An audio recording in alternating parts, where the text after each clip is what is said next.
Sampurasun Barai Cakra. Sebelum dongengnya dimulai, jangan lupa subscribe, tekan tombol lonceng, terus ditunggu juga nih like dan komen ya.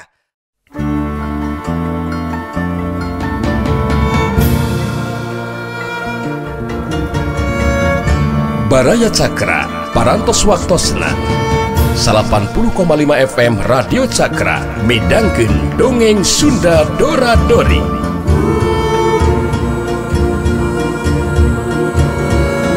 Simkuring sapara kanca ngahaturkeun wilujeng ngadangukeun.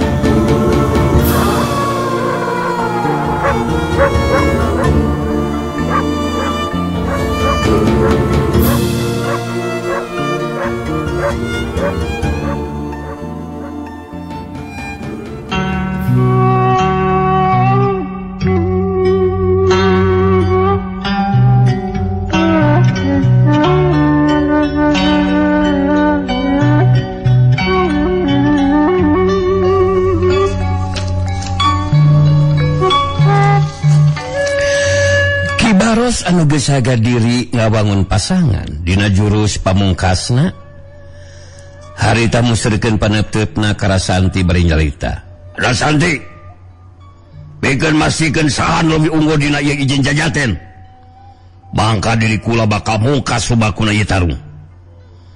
Kula bakal ngagunakeun jurus pamungkas ilmu silat gat baraja deui sia. Taya bayana Ki Baros. Kuring bakal ngaladenan karep kahayang anjeun. Kuring bakal upaya sakuatan naga sangkan mampu ngimbangan jurus pamungkas Ki Baros. Hade Rasanti mun kitu ba. Ayeuna waktuna diri kula maju narajang. Sap. Rasakeun ya Rasanti jurus pamungkas kula kilat baraja hop heya.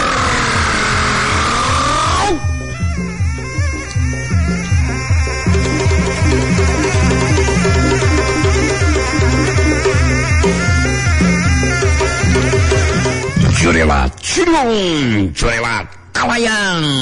Ki Baros maju narajang, badana ngalayang. Jirimna teu napakan lemah. Rasanti ge ngalakukeun tindakan anu sarua, jirimna ngacurewat ngalayang, mapag datangna panarajang nu jadi lawan. Dua jirim anu ting kalayang teu napakan lemah. Harita masing-masing ngagunakeun jurus andalanna masing-masing. Ki Baros ngagunakeun ilmu pamungkasna kilat baraja, sedengkeun Rasanti ngagunakeun ilmu kilat bumi nu dikombinasikeun jeung jurus tapak darah suci. Panarajang Ki Baros teu bisa kena akan anggota badan lawan. Sabab senjata andalanna teh ya ditakis ku pedang Rasanti. Satu prasat syutang kaleweng. Senjata andalan Ki Baros ngoleweng kagigir alatan bantrok jeung pedang Rasanti. Kajadian saterusna panarajang dampaleungeun kenca Rasanti mubus nyusup dina celah lolongkrang kosong nu jadi lawan. Eta panarajang geus teu sempet disingkahan ku anu jilawan. Pus susup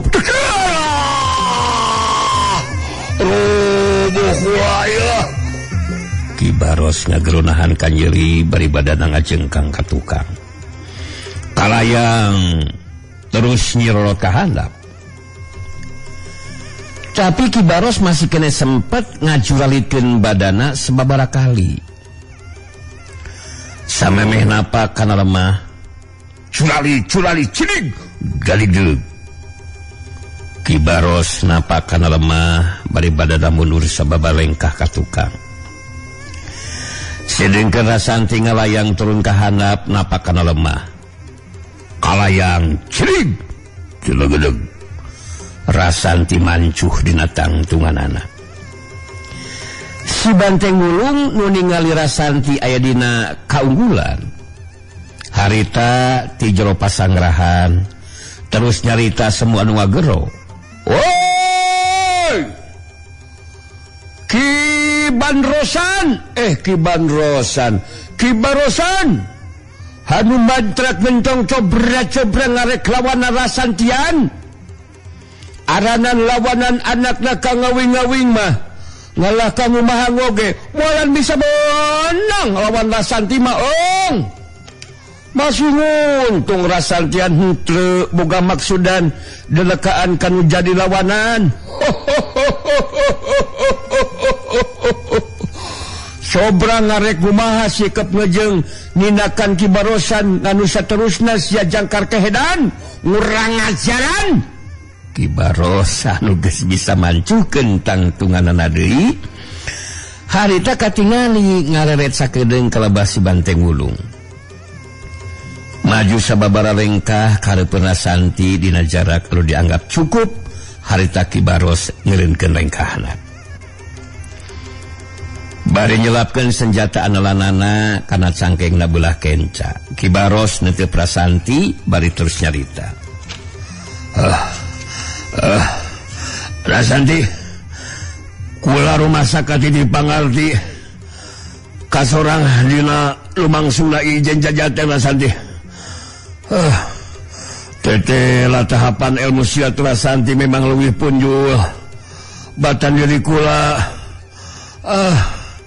Kuayana kitu sakumaha ngiti diri kula Rasanti. Yen dina poe ieu kula nganyatakeun diri pikeun jadi anggota Barisan Dharma Yuda Rasanti. Kula ngarasa bagja sabab kula bakal dipimpin ku Rasanti anakna si Rawin. Uga kuayana kula ngagabungkeun diri bakal bisa jadi kekuatan tambahan pikeun Barisan Dharma Yuda Rasanti. Rasanti netep ka Kibaros bari ngasupkeun pedang kana jero sarangkana terus nyarita.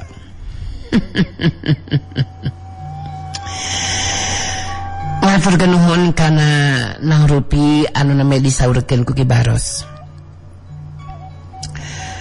Ku ayeuna Kibaros ngagabungkeun diri.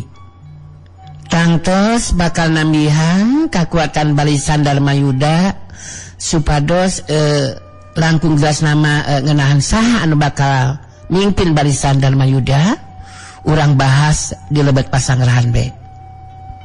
Mangga urang kalabat beki. Geus kitu Rasanti ngajakan Kibaros asup ka jero pasangrahan Dharma Yuda. Sandika ge milu nuturkeun asup ka jero pasangrahan. Sanggeusna ngariung di jero pasangrahan ku Rasanti diwanohkeun ka si Banteng Wulung jeung kaoman Suroman jawara Gunung Haruman kitu deui si Jaka Cece si Kipas Pedang. Anu dina poe harita geus ngagabungkeun diri jadi anggota Barisan Dharma Yuda. Saterusna ku Rasanti dijelaskeun hasil reungan tadi peuting geus ditetepkeun yen anu mimpin Barisan Dharma Yuda teh nyaeta Nang Bule putu si Rawing. Sanggeusna Rasanti ngarasa cukup ngajelaskeun sagarupana kaasup nerangkeun ngeunaan kakuatan ilmu silat Nang Bule leuwih punjul tibatan Rasanti jeung Sandika. Harita Rasanti mungkas kateranganana. Tajantan kitu Kibaros. Ngeunaan anu bakal mimpin Barisan Dharma Yuda kalabat jumlah anggota anu tos aya dina waktu ayeuna. Diharapkeun dina waktu anu sababaraha minggu deui anggota Barisan Dharma Yuda teh teras nambihan. Kula ngarasa bagja bisa jadi anggota barisan. Kalawan baris dipimpin ku Nang Bule. Harapan kula mudah-mudahan Nang Bule bakal mampu ngungkulan ajen pangartina Kiwarangkas. Nu dina waktu ayeuna geus ngawasa dunya kajawaraan. Si Banteng Wulung milu mairan caritaan. Wah, urang teh ngayeuna mah jadi barayaan Kibarosan. Hanteng ngangrangsa nyukur pisang ku ngayeuna Kibarosan jadi anggotaan barisan. memang bener nganu diomonkeun ku Ki Barosan. Nang bulean nuju bisa ngelekeun si Warangkasan. Lamunan Ki Warangkasan geus dingelehkeun mah barisan Warangkasan Jayaan teh bakal bubaran. Geus kitu mah ninakan Kang Jahatan teh bakal ngurangan. Bener henteu jaka cecean. Lain tulang cileung kawas manuk ciwi kawas manuk ciwi daun teh cadang kileung. Si Banteng Wulung ngaret ka jaka cece si Kipas Pedang nu diaret geus rek ngajawab tapi kaburu kapilan manten ku Oman Suroman anu nyarita. Wah, Wang Anteng rek lagang ubar-ubaran. Aya bener naon eta caitaan Mang Anteng teh. Sabab ubar-ubaran mah loba anu ngabutuhkeun gitu. Ubar-ubaran hebra teh. Ubah? Oh, nyatulah maha-maha teh ngajual Bang Anteng urang mah hitung-hitung nulung kana butuh nalang kana susah. Minimal bisa diajukeun. Udah jelema teu sarua baru gaduit gitu. Da ubar-ubar mah teu kudu meuli sabab bisa ngalah sorangan gitu. Ubah? Lamun ditukeran kendog endog nya tidak naon. Ya benar siga akar-akaran ulah sote akar kutil atawa daun-daunan ulah sote daun panto jeung daun jandela. Kumaha? Itu sok ka mana-mana wae. Dagangna tuh ulah di jero leuweung. Sok ade-ade wae Mang Anteng mah. Mun di jero leuweung mah jadul teu meulina. Ya ari Mang Anteng rek dagang mah langsung we di pasar gitu. Mang Anteng di pasar mah memang tempatnya udah dagang. Kumaha? Rupa-rupa obatnya. Oh, nya eta mah obat budug, obat kutil, obat cangkeh, obat silah jangar. Aduh, obat sok ka mana meuning baju obat atel kanyut. Kan bawa Oman Suroman teu kebat nyaritana kaburu dibekam ku dampal leungeunna jaka cece bae terus nyarita. Kang Oman gitu aja sih. Anteng nanya ke cece dijawab sama Kang Oman gele yang diomongin terus-terusan dagang gimana sih? Sudah ngomong gak nyambung malah hayang dagang. Sekarang sejaman jawab omongan Mang Anteng. Jadi benar itu teh Mang Anteng yang harus dikalahkan teh pamimpinya dulu gitu Bo. Da alih pamimpinya sudah elema anak buahnya juga akan nyerah gitu Bo. Sandika harita milu mairan caritaan.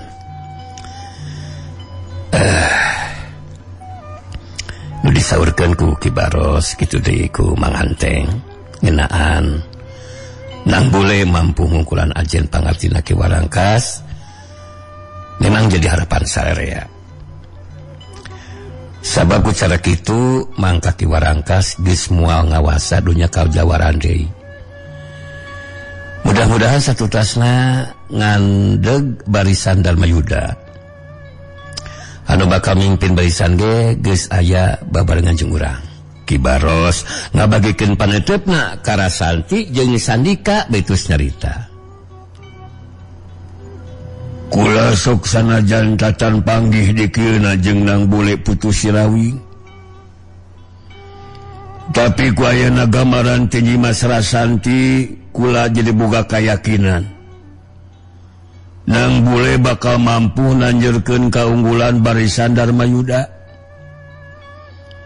Jadi pancen kula ayeuna mah rek ngajakan pupuh pagoron anu sejen we sangkan bisa ngilu ngagabungkeun diri ka barisan Darmayuda. Sabab kula geus menang beja kakuatan barisan Warangkas Jaya ti poe ka poe terus nambahan. Rasanti neuteub ka Ki Baros bari kedalisan. Abdi sareng Kang Sandika kitu deui sareng Mang Anteng katut para anggota barisan Darmayuda nu sanesna nganuhunkeun ka ku ayana upaya anu bade dilakukan ku Ki Baros. Anu baris bade ngajakan pupuhu paguron anu sanesna. Tujuan utamana teh sanes sangkan pada ngagabungkeun diri ka pihak urang. Eta upaya anu sae. Loba deui obrolan anu sejenna. Anu ngajadikeun beukita mahloma jeung Ki Baros dina mangsana paguneman dina waktu harita.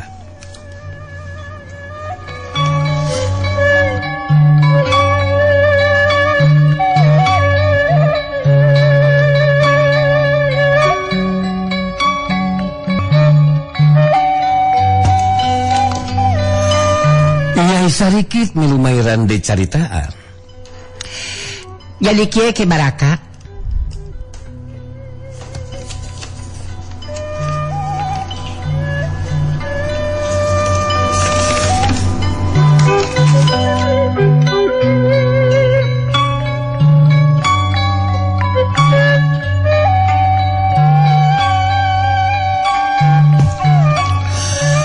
Tunda anu kacarita caturkeun harita di paguron lintang jagat saperti biasa ditepas Ki Hambaraka jeung Guntara anu jadi muridna keur ngabagiakeun kadatangan Nyai Sarikit si pedang langit nu harita kadatanganna teh bareng jeung aki-aki anu pangawakana begang tapi mas kene jagjag sarta beungeutna goreng patut kacida anu katelah aki rungking ti Pasir Gunting.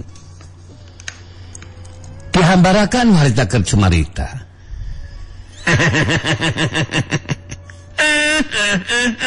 Amoy. Ilaing di Arab datang ka kalik narongol. Sedikit. Sugane we bareng jeung Ayang Paras guru silaing. Amoy. Tapi ayeuna kalaka bareng jeung aki rungkik. Dewek jadi penasaran naon sababna teu bareng jeung Eyang Parasu. Cika sok jelaskeun dewek aya. Ai. Nyai Sarikit harita gancang ngajawab. Nyai memang teu babarengan jeung Eyang Parasu datang ka dieu. Sabab aya kejadian anu di luar dugaan, malah aya keanehan dina eta kejadian padahal harita Nyai jeung Eyang Parasu geus bisa nembus ka kampung kahuripan. Malah kulawargana Sirawing geus bisa diungkulan ku Eyang Parasu. Jadi kieu jujutan lama. Nyai Sarikit si pedang hangit terus nyaritakeun kejadian anu geus lumangsung di kampung kahuripan.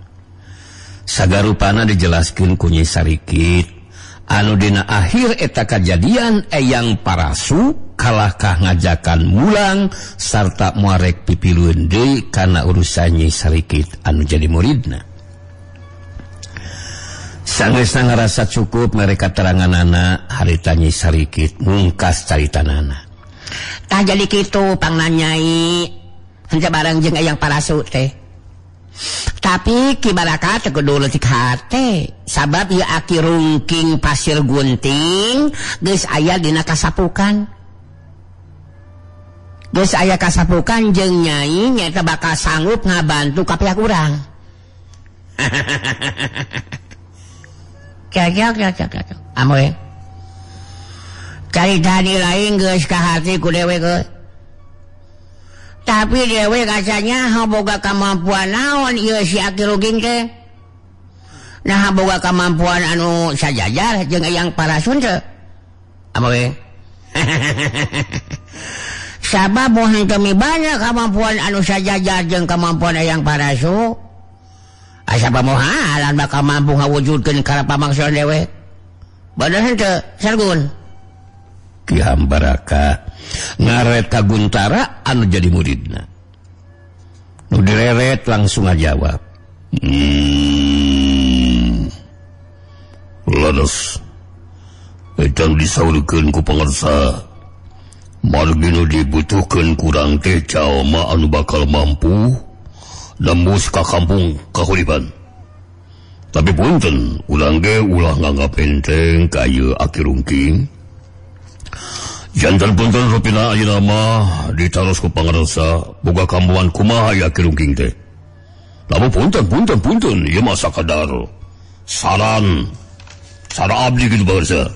Nyai sarikit milu mairan dicaritaan. Jadi kieu Ki Baraka. Ieu Ki Rungking teh dina hal kakuatan ilmu gaib mah jelas leuwih punjul tibatan ayang parasu. Ku kakuatan ilmuna ieu Ki Rungking urang geus moal make kudu hese nembus ka kampung kahuripan. Tinggal anu kudu dipikirkeun teh saha ti pihak urang anu bakal mampu ngungkulan ajen pangatira Silasati jeung si Sandika anu geus pada pulih deui kakuatanana jeung kamampuanana. Sabab tina hal ilmu silat mah Ki Rungking memang teu neuleuman secara khusus. Ilmu silatna paling ge ya bisa ngabantu ku cara ngambat makhluk gaib pikeun nyanding kana warugana jalma ti pihak urang anu bakat talu ngalawanan Silasati jeung si Sandika. Kitu tah cek pamikiran Nyai mah Ki Baraka.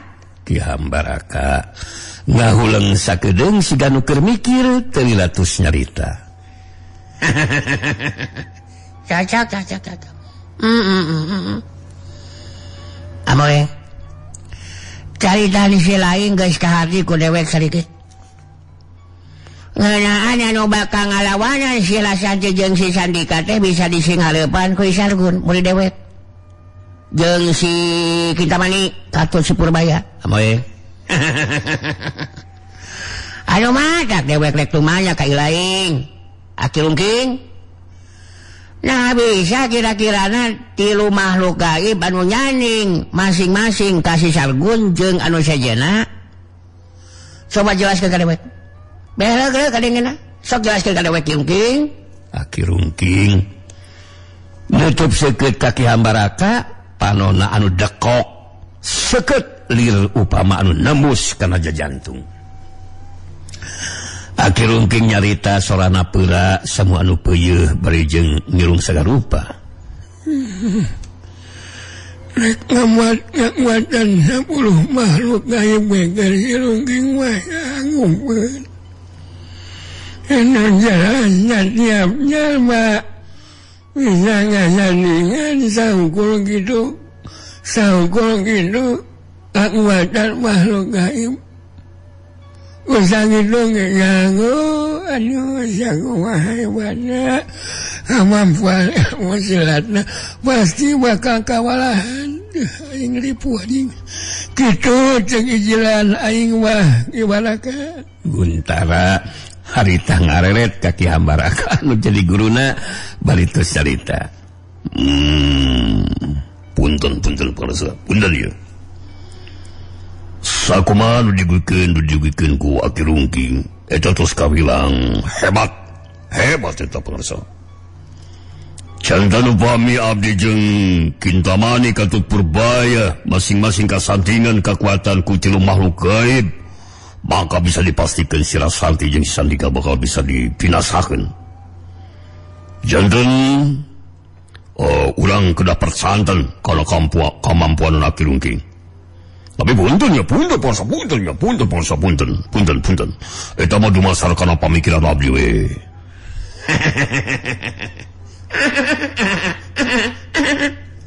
Cocok. Amoy. Bener kitu Sargun euy. Dewek satuju bukan pamikiran si lain. Cocok. God.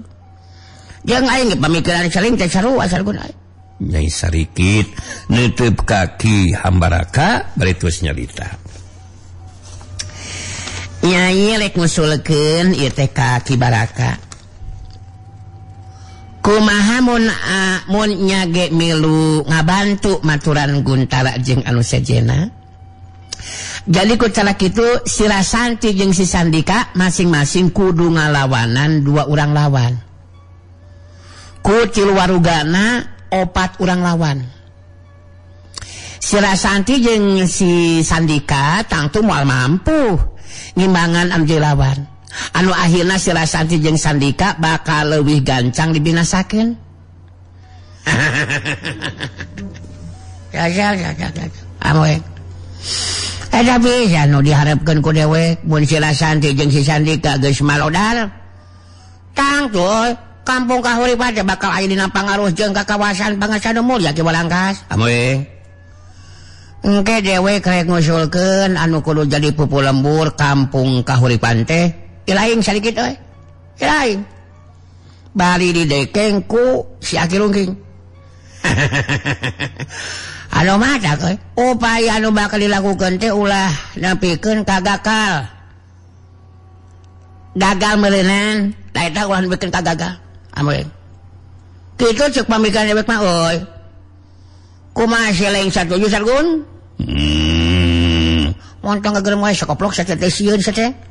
Unda kieu mohon dina tulisanan aya ngagereman. Oh, sok atuh tuliskeun. Punten pangarsa. Abdi satuju kana pamikiran ti pangarsa. Namun punten we masih keneh aya anu bakal jadi sasekelan teh nyeunta si Banting Wulung. Ada dibinasakeun ta si goblok. Punten ieu sakadar ngemutar we ka pangarsa. Amoy. Perkara si Banteng Wulung mah ku si laing Sargun. Podaranana ku si laing. Tanpa kasandingan ku makhluk gaib oi. Si laing bakal mampu modara si Banteng Wulung. Amoy. Manya we murid dewek teh bisa modara si Banteng Wulung. Mun kitu goblok sia jadi murid teh. Jadi perkara nu enteng si Banteng Wulung mah euy. Padahal itu sedikit. Nya bener kitu ge Baraka. Tak jadi kitu Aki Rungking, urang duaan kemah bakal aya di kampung kahuripan. Nyai jadi pupuhuna didekeng ku Aki Rungking anu matak. Aki teh kudu bener-bener ngetrukeun sakabeh kamampuan Aki nya. Ulah asa-asa Aki. Edankeun Aki lah. Edankeun, rungkadkeun Aki. Sangkan upaya urang mah tepikeun ka aya dina ulah nepikeun ka aya dina kagagalan. Aki Rungking pasir gunting nyerenge siri bari ngajawab. Memang itu sakuluna. Jawabnya nyanyi ke Aki. Dimana bantuan Aki mampu ngawujudkan karep kita yang ini. Tong serius Aki.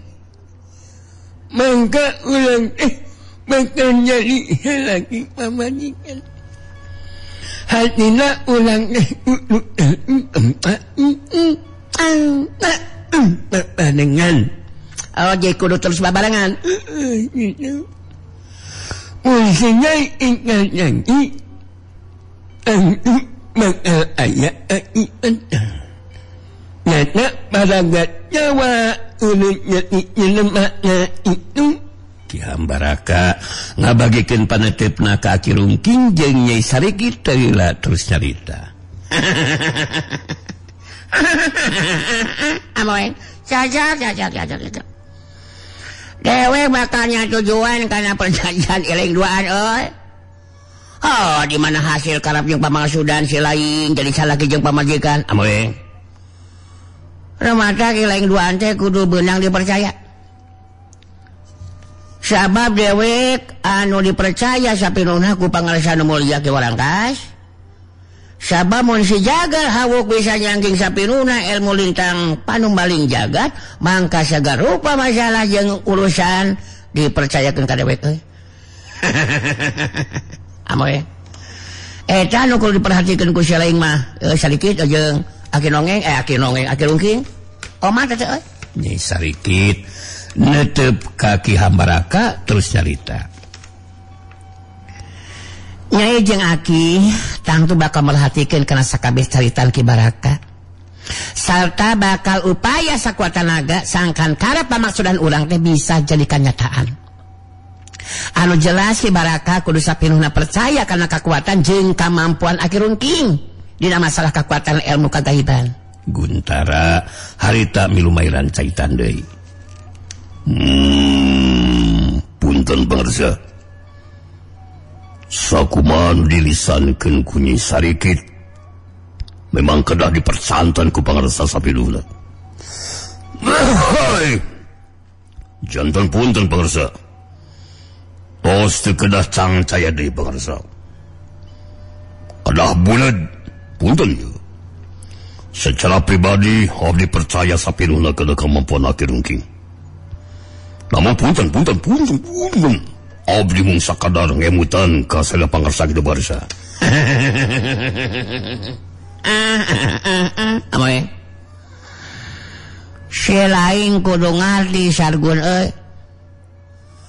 Dewek bakal percaya sapinuna lamun si Aki Rungking geus mampu ngabuktikeun kakuatan ilmu kagaibanana. Mangsa ngabantu ka pihak urang tepikeun ka hasil pamangasudanana. Kitu si kejeng pamadegan dewek mah euy. Anu matak dewek teu hayang ngadenge aya dina kagagalan. Aki Rungking Pasir Gunting netep kaki hambaraka dina sorana anu peurak semu peuyeeh jeung irung. Harita tos nyarita.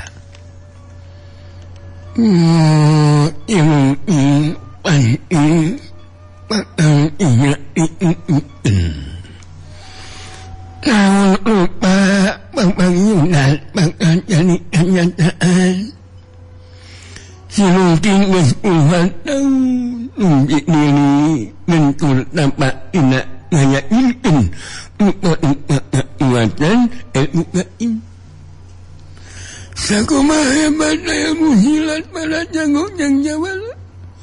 Mulai anu mampu imbangan kekuatan ilmu gaib anu dipiboga ku si Rungking. Kebuktikan deuleu ku sarea. Kita percaya matilah kemampuan aing. Aing ripuhan ini ngomong gitu deh. Si ganu Arab. Aing arah lila perak jeung irung deh ini. Amoy. Aman kitu mamang guys. Tong miceun di waktu si laing tiluan gancang ajakan si Kintamani jeung si Purbaya euy. Jadi si laing limaan langsung ke kampung Kahirpan. Tong diengke-engke deui deuleu sia teh. Lebih cepat lebih bagus. Podaran si Rasanti jeung si Andika kitu deui si Banting Ulung. Ulah soda si Dodi di podaran anu ngadongeng lameureunnan. Ku dewek didaguan hasil lakon gawe si laing limaan euy. Dewek hayang nyaho kudu hasil pokona mah ulah tepikeun gagal. Kaki ku sering sargun. Sok saya ngegeram dari babuk aing. Tun mangga. Kartos pangarsa pokona mah tugas pangarsa bakal dilaksanakeun sakumaha mistina.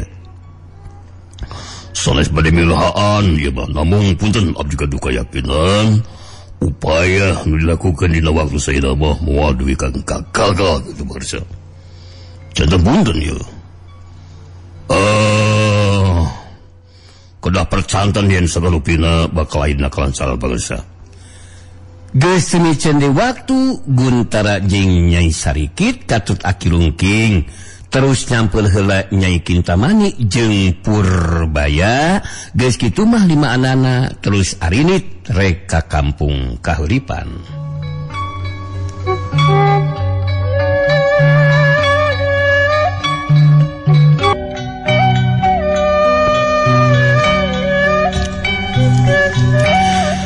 Sedengkeun di tempat sejen baraya vodga ya.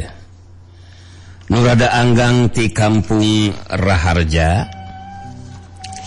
Harita di salah sahiji tempat anu sepi teu jauh ti jalan anu keur disorang.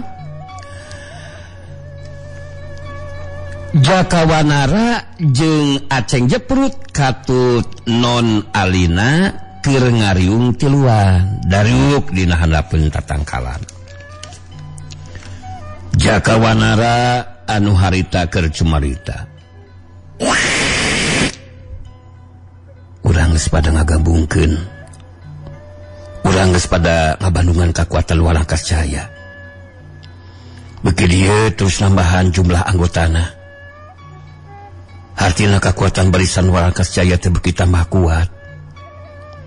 Malah mun teh mah bener sabeberapa deui Tuan Willem jeung rombongan rek datang, mangka eta rombongan Sodadu bakal ngabantu barisan Warakas Jaya. Leres teu Non Alina? Non Alina neuteup ka Jakawanara. Dina caritanana anu dicampur jeung basa Sunda terus nyarita. Memang leres. Betul dikatakanku Kang Jaka. Dan untuk itu abdi nanti ketika ketemu papi, abdi akan bicara 4 mata. Dan kita orang akan bahas rencana papi, dan apa yang dilakukan sama papi dan rombongan Sodadu. Setelah ada, terus ayah di Pakuron Lintang Jagat, dan tentu saja